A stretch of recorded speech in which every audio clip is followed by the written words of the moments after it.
ass, bad bitch, witch, bad bitch, Joan Jett. Ugh, you are a snob and a half. Like a boss, like a hot boss. Hey y'all, welcome back to another episode of Fierce Chats. It is season 2, and I have B. Diddy with me. I can't believe it.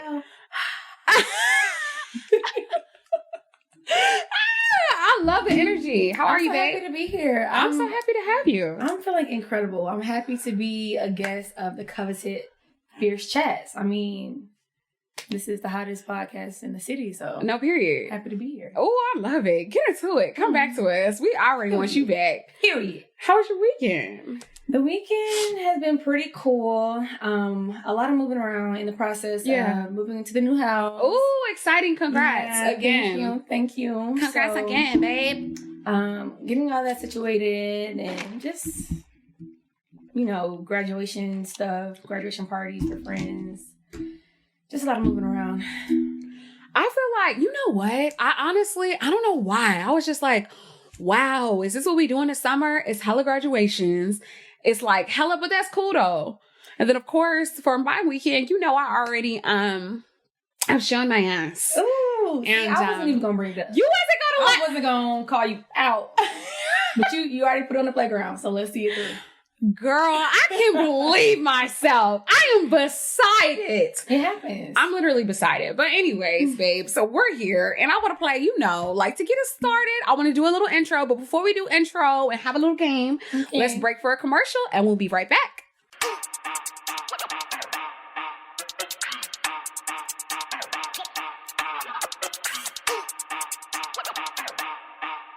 All right, babe, so let's play a little game. And it's a little spicy, okay? Just a little bit of spice. Okay, now, I'm a Christian. A Christian woman? What? Okay, wow, I don't even want to say. No, go ahead. Okay. Sexless head or headless sex? You asked this to somebody else. I do. It was I love these questions. Tina, I don't remember. Yeah. Sexless head or headless sex? I'm gonna go against the grain and say headless sex. Headless sex. Why? I am a very intimate person. Like I'm very just like physical touch is not my primary love language, but just the act of intimacy that sex brings. Yeah. I think I would not prefer, but like if I had to choose, like gun to the head, pick one, I would pick that. Yeah. Just because it's just, No. I'm with you, girl. I gotta have a little let's set it up. I need my candles. I need my music. I need my intimacy. Period. Yeah. So if I had to pick, it would be that, just because that process it's a little bit more. I'm not trying to say there's more of a partnership during that moment than just partnership. In what moment? Sex than head. Yeah. You're right. Yeah. It is an independent activity. Yeah. If you do the foreplay portion. Yeah. So. No, I like the perspective.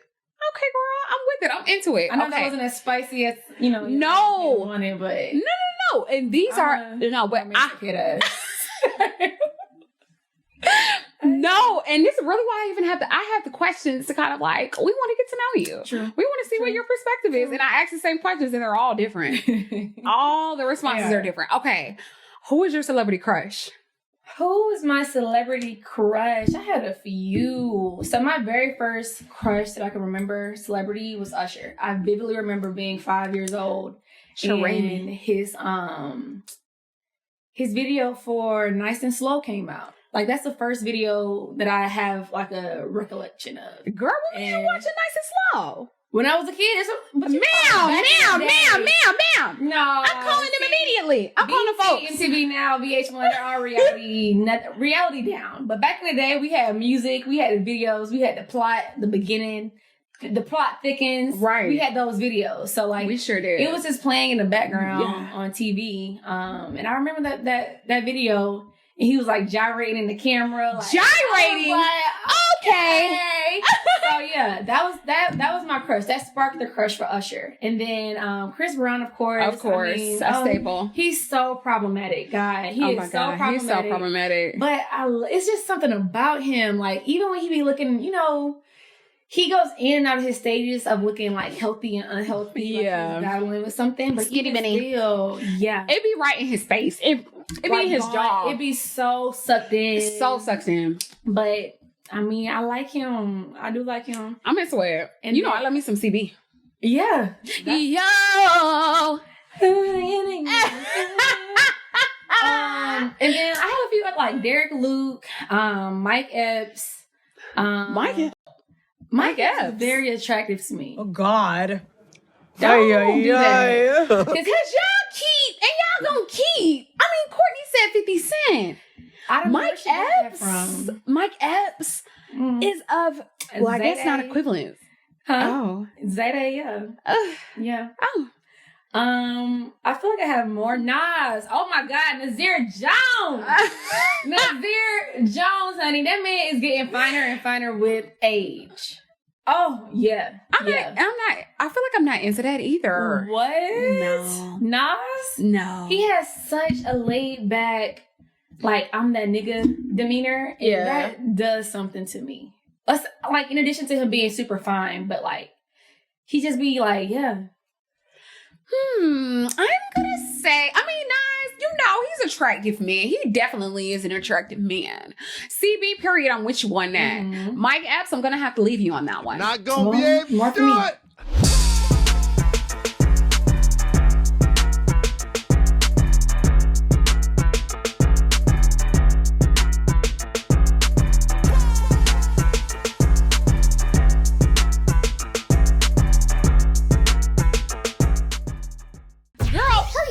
Fierce Chats has been in the bloggy blogs, just looking around, seeing what's going, and we came across Brian McKnight, and I am honestly shooketh because this is our childhood fave. You gotta start back at 1. Girl, we really gotta start back at 9. Okay. We're over it. So 54-year-old Brian Kelly McKnight has been coming up, and the reason why, just hear this, okay? First of all, originally, I paid no attention to what was going on. I was just like, okay, they're talking about Brian McKnight. I really wasn't paying attention. But recently, his son, his 30-year-old son, who's also Brian McKnight Jr., commented on his dad's just whole overall parenthood. So let's play this video, and I want to get your thoughts about how you feel about it, okay? Anyone who knows me knows over the last 20 years, 30 years now, as a matter of fact, that I've been there for my children every step of the way. Until recently, and let's be clear, my two sons are 30 and 27. Not 12, not 13, but 30 and 27. Now, my daughter's about to turn 18. That's another story I'll get to in a second. I've never missed a day of child support. I've never done anything adverse to my children whatsoever.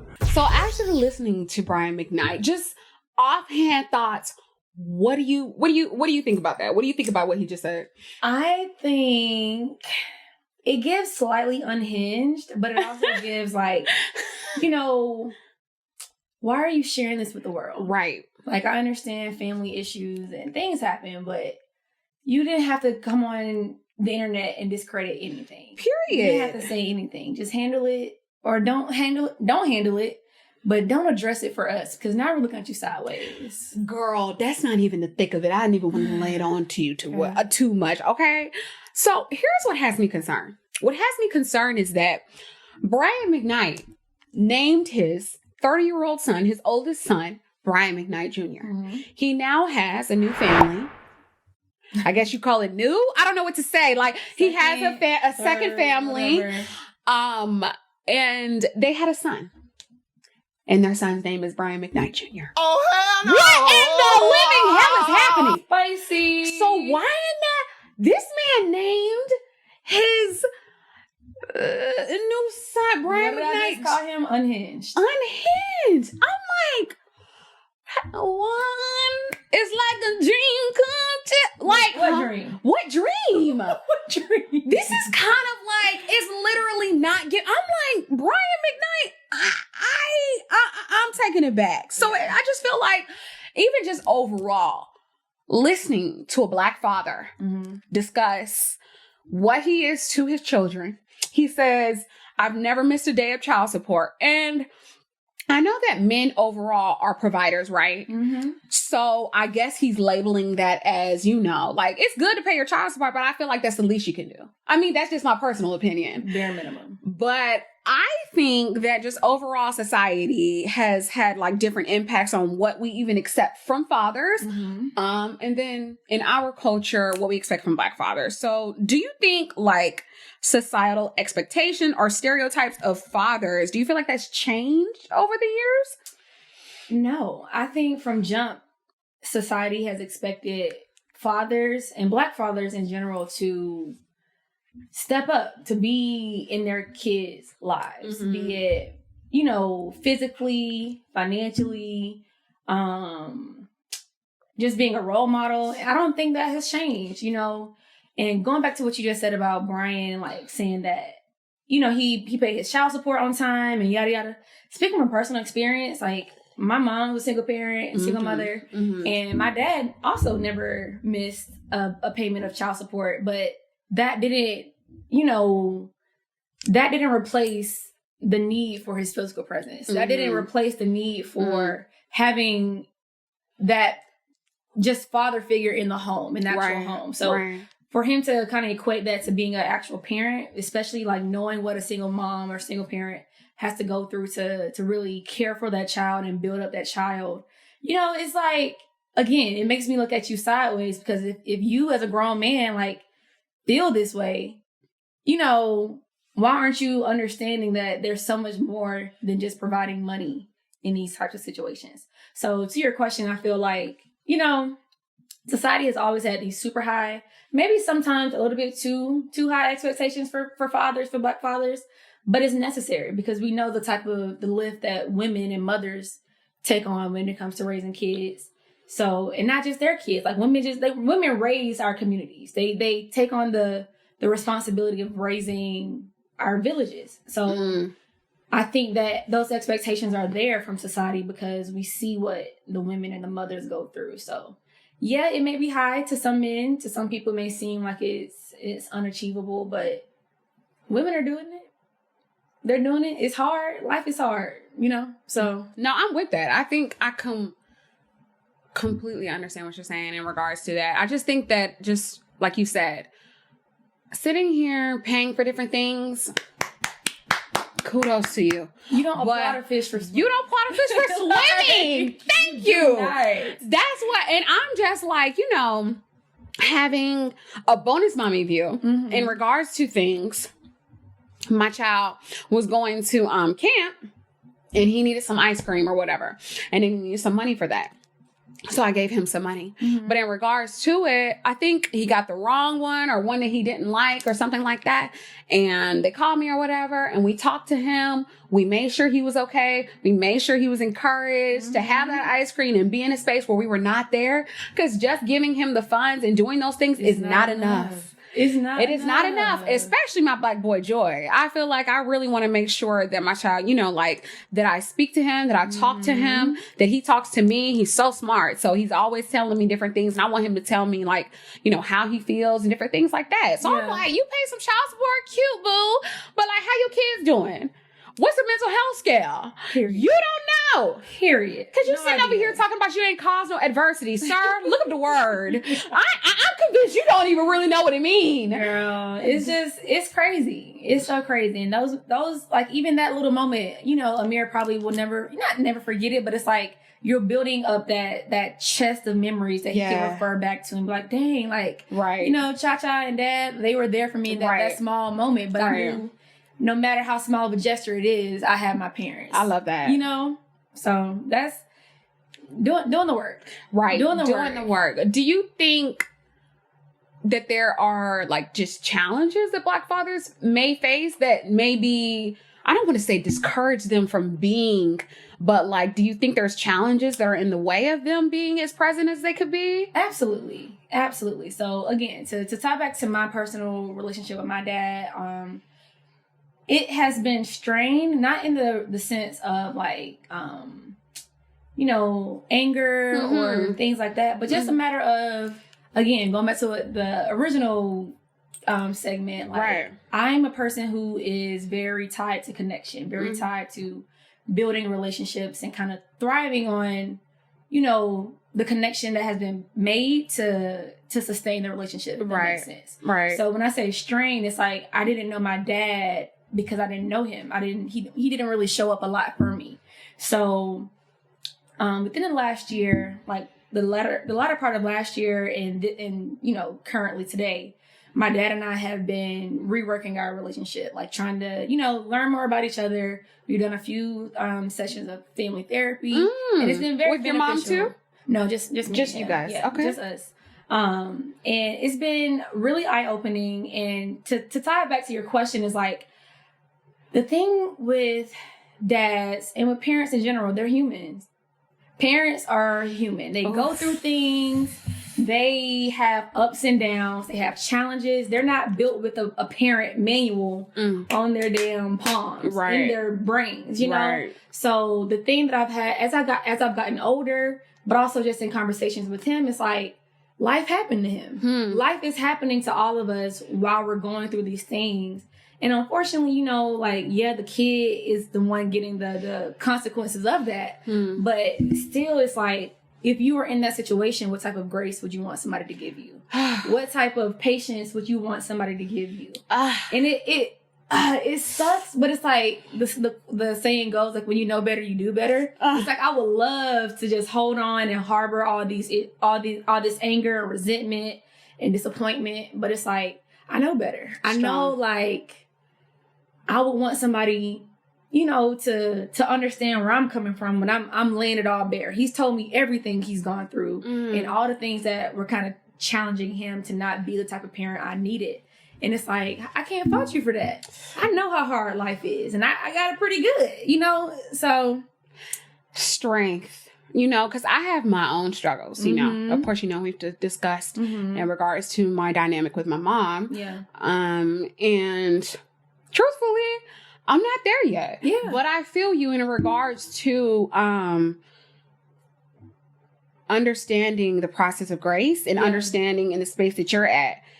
I know better. You know what I mean? And I just, for me personally, the responsibility of knowing better and doing better still feels too heavy. Yeah. I'm like, hey, yo. You know what I mean? No. Like in regards to just parents. But I feel that. Because also, I'm at a catch, I feel. Because I've got my baby. And when I look at my baby, I'm like, I'm going to do better for you. I'm not going to do what it is that I've seen. However, I feel like it puts me in a rabbit hole of parents. Because I'm like, I could never to you. I could never to you. Dealing with my own stuff currently. And still I can never to you. Still show up. So I admire your perspective and I admire the growth and just maturity that you have about that. Cause I think that that's beautiful and that is amazing. And I love that for you. And I love that you have that perspective because like I said, for me, you teaching me, girl. You teaching me. And again, and I appreciate that. Thank you.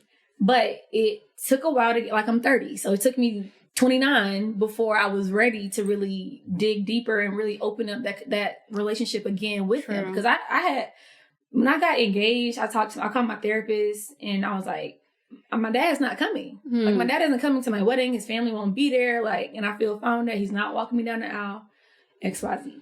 And, we talked through it through a few different sessions, but it took a while for me to really grow into that, to the place where I am right now. But to circle back to what you said about your mom, because again, we've talked about this recently. Right. You also everybody doesn't get the same response. So what I mean by that is I'm a little bit more open to being open to my dad in this relationship because like I said, he has laid it all bare. He's been very open, very forthcoming with, very apologetic. Yeah. Taking accountability. Right. And he's trying. Yeah. And now, don't get me wrong, love my mom. But our relationship is a little bit more nuanced, just because she's dealing with her life. Like a lot of things that she's gone through in her life throughout childhood, adulthood, whatever. As a parent, you know, she's been dealt a few blows. Right. And yes, I know that. Yes, I'm aware of it. And it's like, I want to handle it with sensitivity. But sometimes the way that it comes out of her towards me, it feels like an attack. It feels like a weapon. And it's like, you know what? I'm not addressing this crowd right now. I am not addressing this crowd right now. And you know, like, I know better. I can do better. But it's like, you also got to understand, with age comes wisdom. With age comes responsibility to only continue being better. Yeah. And, you know, we all have the same access to resources. We all have the same access to, you know, saying like, hey, this is, I see this is how this is making you feel. I apologize. What can I do to make it better? Or what can I do to show you that I'm willing to, you know, not make you feel this type of way? And I also, you know, I think it just comes down to the level of emotional intelligence. A lot of our parents don't have. Right. Just, they don't get it. Right. They don't get it. Like, I don't want you to talk to me like your mom talked to me. Talk to you. Girl. I don't want you to talk to me like your sisters and brothers talk to you. Like, no, that's not, that's a boundary for me. That's a trigger for me. And it's like, as much as I love you and I appreciate all you've done for me, I can't take 17 steps backwards because of our relationship, you know? Yeah. So, you know, different people get different, you know, just handled differently. Right. No, I respect that perspective. And I think that's just real as fuck. It is. Let people know, and even to share that, you know, like, yeah, I'm doing this, but then there's some other things that I'm doing. It looks like this in this space. It looks different in other space. Because I think for me, as being a like Virgo perfectionist, I'm a copy paster. Yeah. So like, if I'm doing this here and this works for me and Bree, I want to try it here and see if that works. But people are people. Yep. And you can't approach everything in the same way. So I love that perspective. So yeah, girl, let's hop into the next topic. So we're going to hop into another topic. And first, I just want to say condolences to the family and prayers to the family. You know, this is just a devastating and just sad story. Jacqueline Smith, aka Miss Jackie O, passed away at the age of 32. There hasn't been official reports of the cause of death, but there's been some implications. She went to Miami to get a mommy makeover. And if you guys don't know what a mommy makeover is, it should. Don't get me wrong. The surgery should include different procedures like a tummy tuck, lipo, breast lift, etc. Anyways, Jackie O was DC Fly's partner, mother of their 3 children, and my heart goes out to those babies. I'm just devastating. But anyways, the story kind of hit home for me. Instantly, aside from it just being a devastating just ordeal, because like I said, there's been no reports as of right now of official cause of death. However, we do know that she went to go and get a mommy makeover and that she was unresponsive in the hotel that she was at, that she was recovering in. So we assume that it has something to do with her procedure. But yeah, it hit home for me because, you know, I went to Atlanta Face and Body. Did I say that? Yeah. I went to Atlanta Face and Body for a consultation, got my consultation. And it's kind of like something I've bookmarked. It's not something that I've been like, nah, I'm not going to do. Yeah. I just feel like I'm going to circle back when I feel like I'm going to circle back. Yeah. And so I was like, ooh. Yeah. Ooh.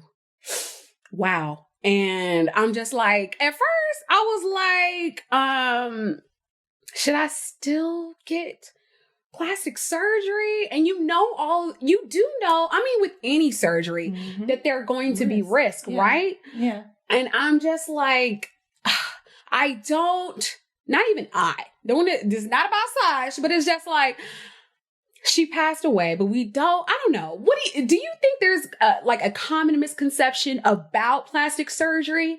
Because I feel like after her passing, of course, I'm looking at people's responses and are like, she had no business getting a mommy makeover. She had no business getting plastic surgery, harsh comments. It's her fault. Yeah. You know what I mean? And so I feel like there's a misconception. Do you think there's misconceptions about plastic surgery? Absolutely. So first off, also, condolences to her family. Rest in peace to Miss Jackie O. Yeah. I think there's a huge misconception around plastic surgery. You and I have discussed it at length. Yes, at length. Multiple times. I am a huge proponent of doing what makes you feel good. Absolutely. And I think the biggest the biggest misconception about plastic surgery in general is that people are doing it to please other people, or people are doing it to appease the public. 9 times out of 10, people are considering and going through with plastic surgery because they want to feel good for themselves. They want to feel good to just be happy in their own bodies, in their own, in their own temples. Right. Like, for me personally, I've always been on the thicker side. Like, from my entire life, I've been on the thicker side. And I have also heavily considered getting lipo 360. And it has nothing to do with other people. People are always like, oh my God, Brianna, like, you look great. A few years ago, because I had packed on a few more pounds since then. But, like, people are like, this is the weight I'm trying to get to from losing weight. And I'm just like, that's cool. But for me, like, y'all don't go home and see what I look like, in the mirror and how I feel, how my body makes me feel. So it's like what am I trying to say? Misconception is that we're doing this to prove something to other people, but really, in reality, it's like, I'm doing this for me. I'm doing this to feel good. Just how people go get their teeth done, or microblading for eyebrows. Like, there are risks associated with anything. And I would be remiss not to say, and like, I don't know this to be true for everybody, but people do a lot of research. Like, people are very exhaustive when it comes to getting their bodies worked on. Yeah. And going under anesthesia. That is nothing to be taken lightly. Right. So I just think it's very unfair, because I also saw a lot of those comments in just different posts on social media to be like, she brought it on herself. She didn't need any work done. This lady had 3 kids. She had 3 kids. She was in the public eye. So it's like, imagine how she felt about her body when she first came on the scene to how she may have felt about it current day. Facts. And that mental just back and forth is something I don't wish on my worst enemy. It's just, when you don't feel comfortable, when you don't feel like, you're loving the person you see in the mirror, it's like, let me put on a happy face every time I go to the supermarket, or if I'm going to happy hour. Like, I love me, but it's like, deep down, if I know I have the means, if I know that this is something that may make me, or probably is going to make me happy, why not? Facts. And even to your point, a few points, great points that you made. The last one being like, the means, because when I went to Atlanta Face and Body, I didn't have the means at that time, and I was on the quest. That was like 10K. I'm like, honey, I ain't got 10K. I'm finna leave. That's really why I left. What's the payment plan looking like? Right? Please. And even that. And so, like, now I'm able, and that's really where the loop around comes to. It's not that I didn't want to. It's just the means and budget was different. And also, to your point, plastic surgery is not about not loving yourself. I'm gonna say it. I don't think that is that at all. To your point, she has 3 kids. She had 3 kids. They are little, small, back to back. Girl, what did I do? I got my wisdom teeth pulled. My face looked crazy. Yeah. I did not feel good about myself. Yeah. I did not feel beautiful. And even though I knew it was temporary, you know what I mean? Yeah. And I just think that people are not really paying attention to the fact that after you have a child or children, your body changes. And not just your physical body. Women struggle with a lot of, postpartum depression, a lot of PPD. I don't exactly know what that term stands for, but I know it's like an actual mental health issue that, new moms, whether it's your first or third child, they're struggling mentally as well. So It's like, whatever we can do to help these moms Thank you. get back to how they felt as best as we can. Why not?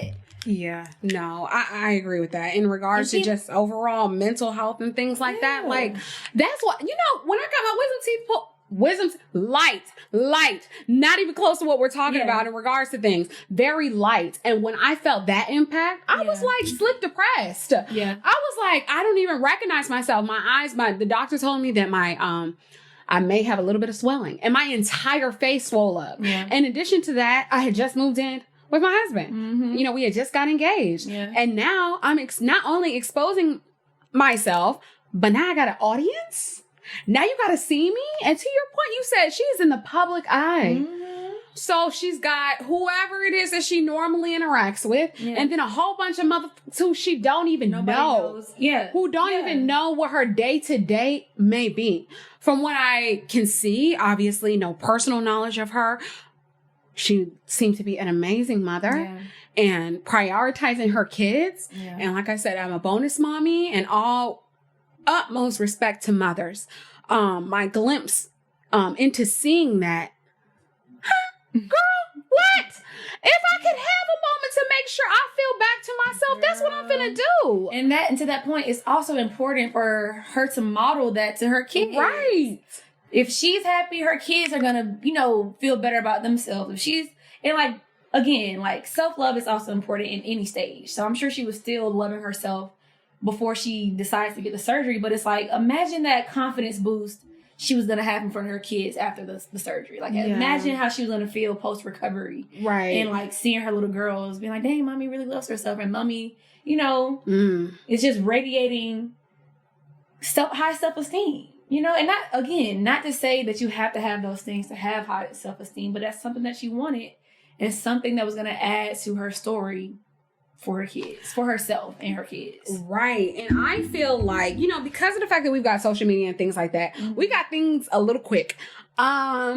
And I feel like, yes, I'm a tech girl, so I love technology, but I feel like we've always got to have a little adaptation to being humans and figure out how we want to accept technology because it can be invasive. Mm-hmm. So I feel like, do you think that just like the media overall has even changed the standard of beauty?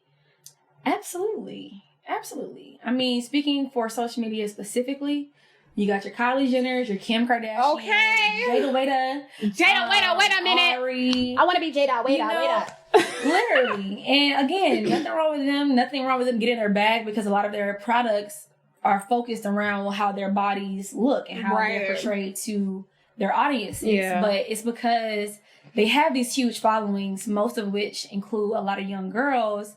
It's hard for them to decipher what's real and what's not, you know? And you know, like I really appreciate Black China, formerly known as Angela White, you know, showing her process of getting her injections or just like her body redone to take out like the harmful products. Mm-hmm. And like Jada, she also just got her lip fillers dissolved. Oh, she did. She did. I didn't see that. She did. And it's like she didn't even need them. But I know I'm being hypocritical, but it's like I appreciate her for bringing her audience along for the full journey because it was a little harmful the way that, you know, she was just, well, not just her in particular, but like these influencers are kind of just going full steam ahead with these surgeries, procedures, and not showing the full picture. Like they know they can afford the best recovery houses. They're going to the top doctors. They're doing,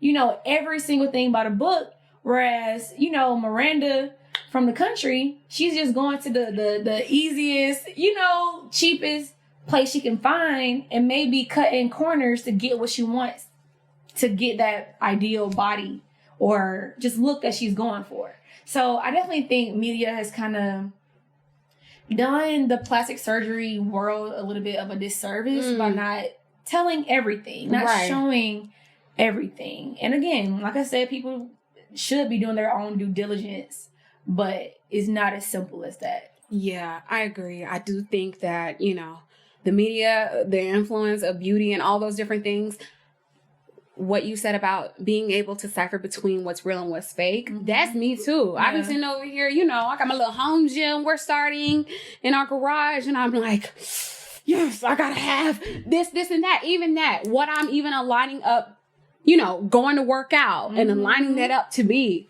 And then, you know, you come back in the mirror and you're like, this What don't changed? look like what What changed? You know what I mean? need all this. Why is it still Girl, changing? literally, I went to grab for something. I said, oh no. Yeah. The cooking arm. The cooking. When I literally, cooking I arm. took a picture last week and I said, Chris, not me with the auntie arms. Auntie arm. Not me with the auntie arms. Bro, I'm like, but you know, at the end of the day, these bodies that we're in, Yeah. these bodies that we do have are what God did give us. Yeah. However, to your point, people are missing the journey. And so therefore they don't have appreciation or even just like respect Yeah. for what's going on. And even, you know, she was 32, young, still no respect because of, I feel like, the taint that media has done across plastic surgery. I will say here, like I said, I went for a consultation. I'm still considering plastic surgery. It's my prerogative. Yeah. As I think about it, I'm like, bro, like I'm here in life. If every day I'm not satisfied and there's something that I can do to change that, Absolutely. we're going to change it. Absolutely. We're gonna change it. 1000% support you, sis. I'm into it. Like, for real. Girl, let's hop into our next segment. Let's be real.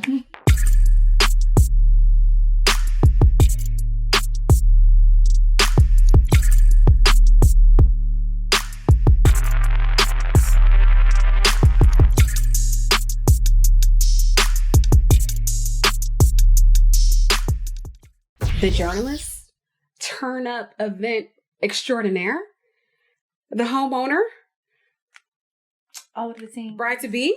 Ooh. Oh, I mean, and those are just a few things to describe you. Bride to be. Okay, in addition to you being an amazing friend, sister, daughter, and all these different things. Girl, I remember when I would say, no, I remember when we first met. And I told you the story. Listen, you know what? In the back of my head, I was like, should I bust her out or should I keep it cute? Because I don't want her. Nah, but Go ahead. when we first met Bree, I'm like, She was trying to beat my ass, y'all. at the time, D was my boyfriend. My boyfriend, my man. And he said, my friend, my friend is at the house. She's prepping for her man. I said, I don't give a damn. She prepping for what? Why is she at the house? I knock on the door. She ain't not. I thought it was the pawpaw and the dodo. I was like, You come to the door and you was just so sweet. I'm like, bitch, go upstairs. Forget about it. What are you even doing at this point? Why we get this hyped? but I had no idea that, I mean, in that first instance, that first meeting, I had no idea. It wasn't until you told me. He was like, yeah, I came over because, who? At my man's what? Oh, yeah, no. No. Yeah.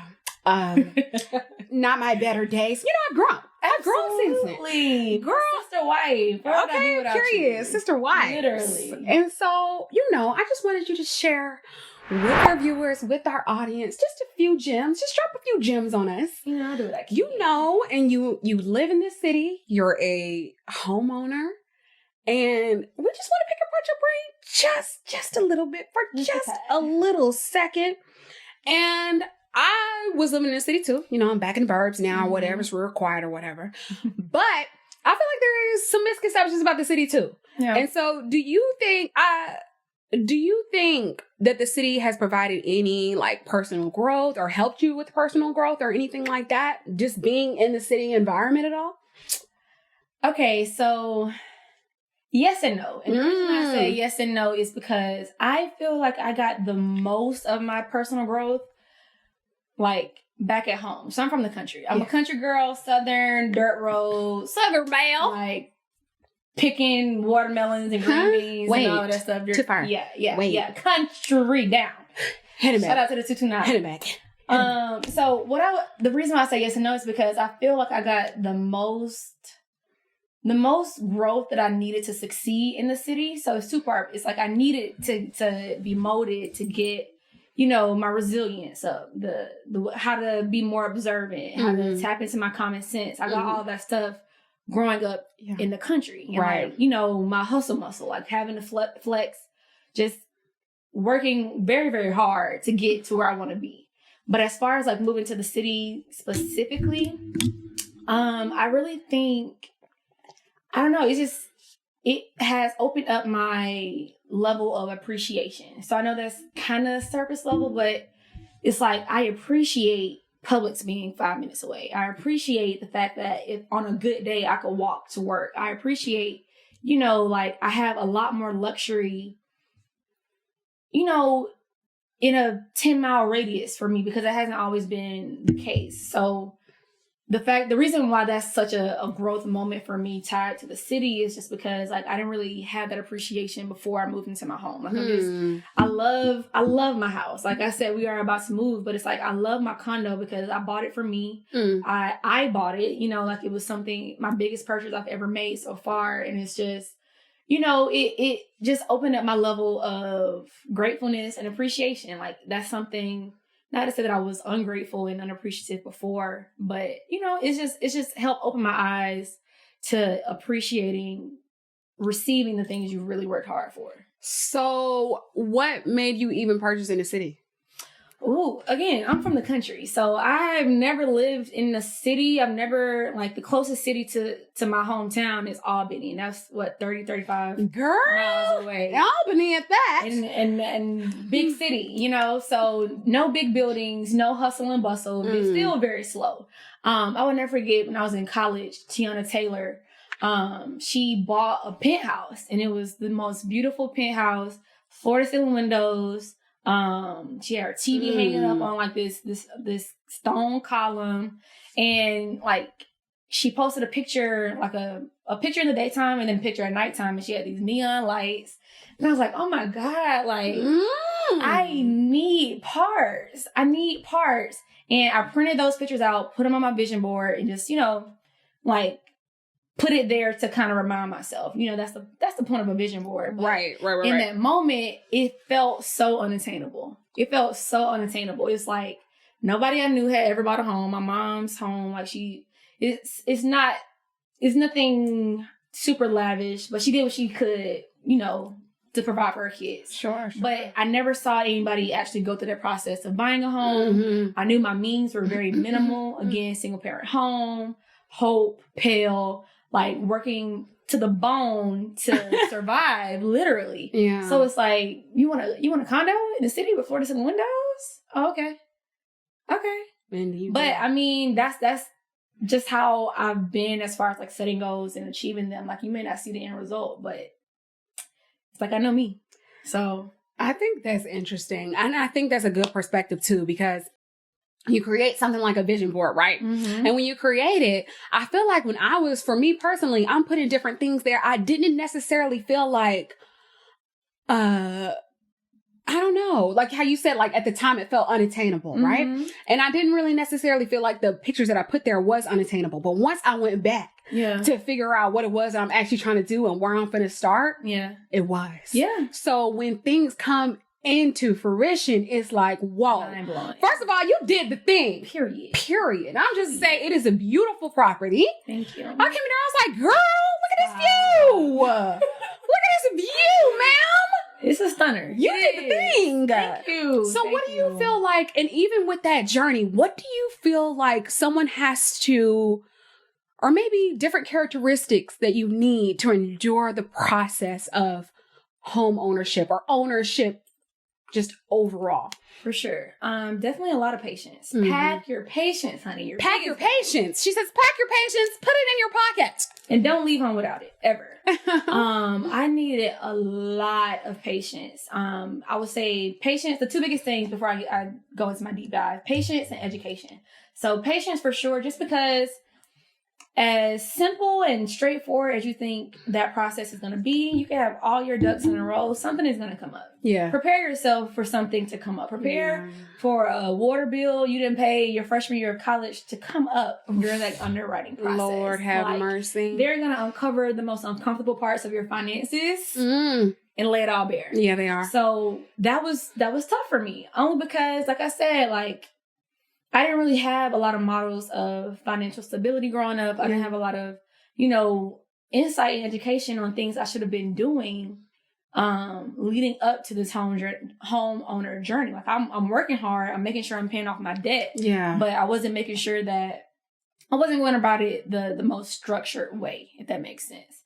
So when things came up during the process, I was so frustrated. Like, I don't know if you remember when you had your birthday trip to Colorado. Yeah. I had a hiccup happen during that. Yeah. Oh. Yeah. I had a hiccup come up. And my lender at the time, I had to switch lenders. That was a whole nother What? issue. You had to switch lenders? How you even? Yeah. So redo, rewrite, bring. Like, you're done. You're done. Wow. You're done. Wow. So my then lender, my first one, she called me and was just like, because closing was supposed to happen when we came back from Colorado. And it didn't happen. Like, it happened a month after that. And closing had already been pushed back. And she was like, yeah, closing not going to happen again. Like, your debt to income ratio is too high. Like DTI. It was like the final blow. And that was around the time I had just started my new job. Yes.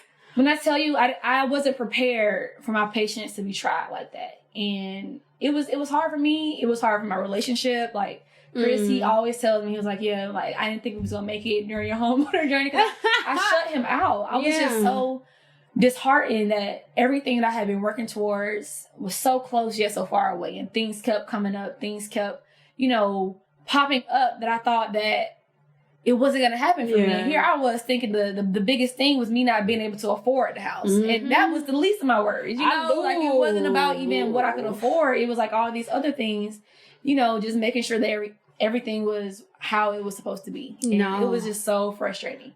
And then the second thing is education. So again, like just making sure that you know what resources are available to you, knowing that you don't have to have these huge down payments. Even if your credit score isn't the best, there are still some programs that can help you. Yes. Like this whole time before I really started being serious about my homeowner journey. All I had ever heard was you need 20% down. And I'm like, 20% of this is this. And like, I'm barely doing this. And I'm that is that. Yeah, girl. I'm like, I'm living with my cousin. Going from this cousin to the line sister couch, and you want me to say how much of what? So it was just very frustrating until, I did my due diligence. I spoke to some more people, who were experts in real estate. My realtor was iconic. Shout out to Courtney. Courtney Skipper. She's a really amazing realtor who just kind of helped guide me. Cause she was the one who told me like you may want to consider getting another lender because she just saw just how chaotic it was in the beginning. That's crazy. So it's like just doing your due diligence from an education perspective will only help you. Like I have a friend who didn't put any money down on her house and she already has equity in it.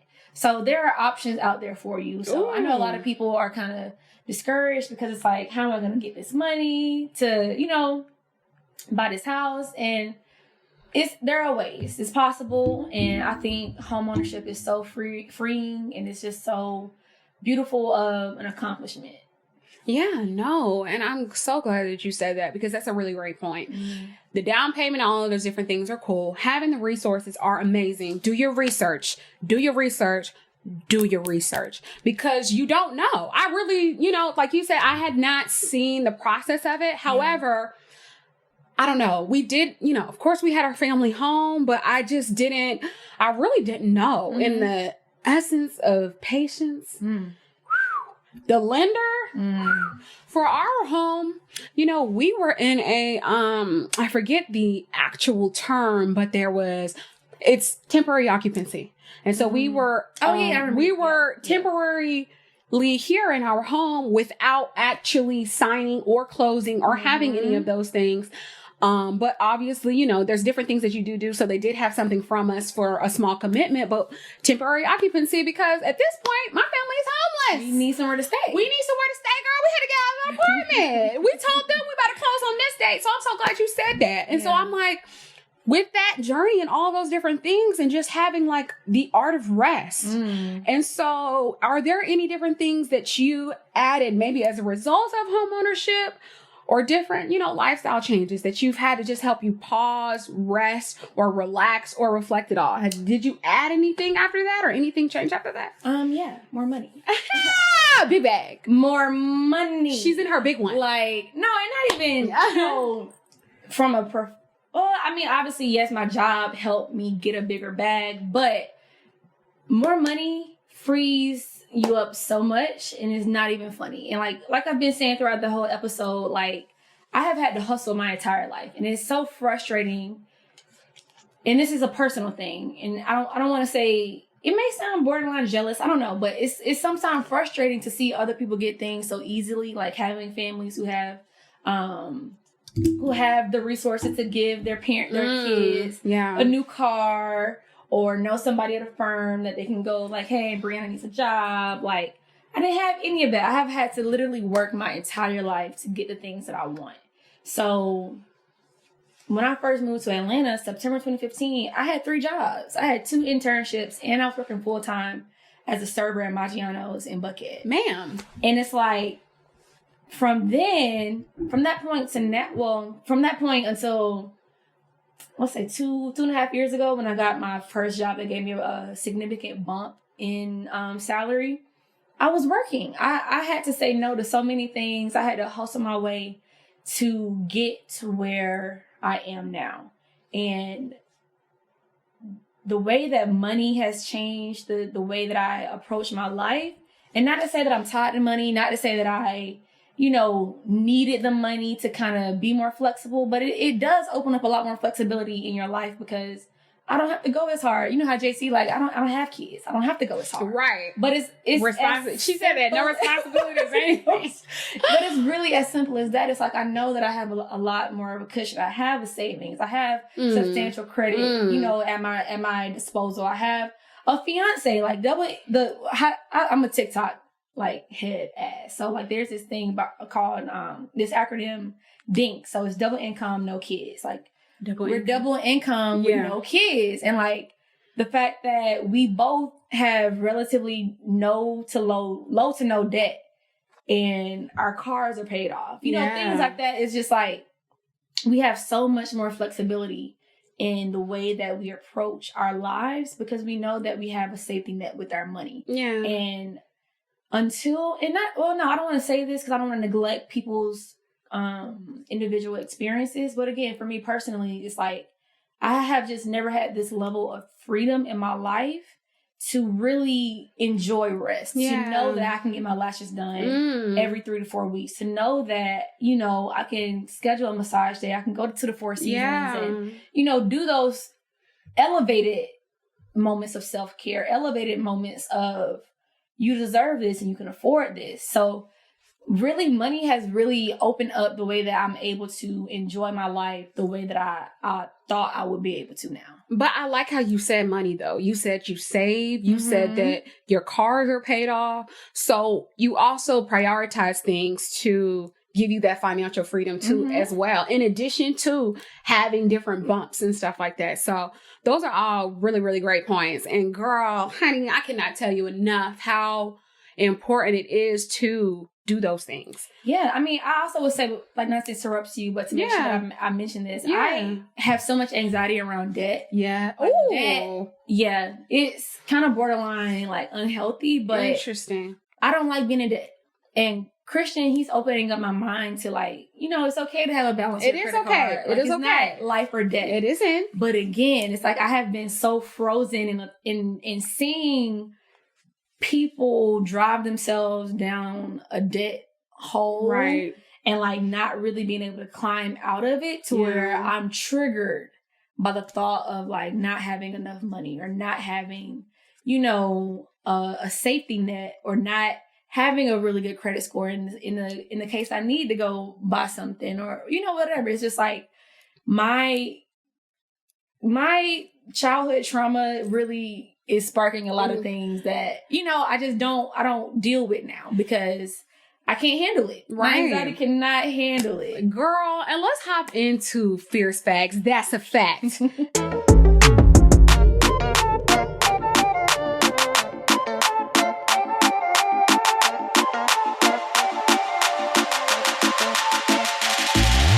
That is a fact, girl. Sitting over here, having different things from trauma, kind of changing your trajectory, or just kind of like your childhood shapes your adulthood. You know what I mean? It does. And so for me, in regards to just rest, I was in my journal this week. And so for that's a fact, pause, babes. Take time. Take time to think about what you want to do, how you want to do it. Take time to research, like you said. Take time to, even you saying and knowing that the trauma ties into different things that you're doing is a reflection of your reflection, is a reflection of your awareness. And in order to do those things, you have to pause. Yeah. And so I think for just this part, I know that when we did in our previous season, we were doing spotlight. I did different like items and things like that, but I'm switching it up. And I feel like I want to come into that's a fact. And what's a fact is pause, have time to just reflect, have time to be aware. So you could be like Miss B Diddy sitting over here letting us know about how we just navigate through the spaces of adulthood. But this has been such an amazing conversation. And I hate that it was even like, we got to circle back. No, I feel like there's so many different things we need to talk about and even more depth. But girl, we appreciate you. Of course. This was such a good convo. Even your just energy overall has got me calm and feeling relaxed. Thank you for having me, Mrs. Coleman. I'm always here to enjoy and support and, you know, breathe life into these conversations, these necessary conversations. So Absolutely. I appreciate you for even having this platform and making sure that, you know, you put your own emphasis on what you want to say out in the world. Girl, And you're doing it great. Ooh, if you're not already subscribed, please subscribe. If you did like this topic, give us a little like, leave us a little comment and let us know what you think about it. Otherwise, we'll be back and we'll meet you in the next episode. We'll see you later, guys. Bye.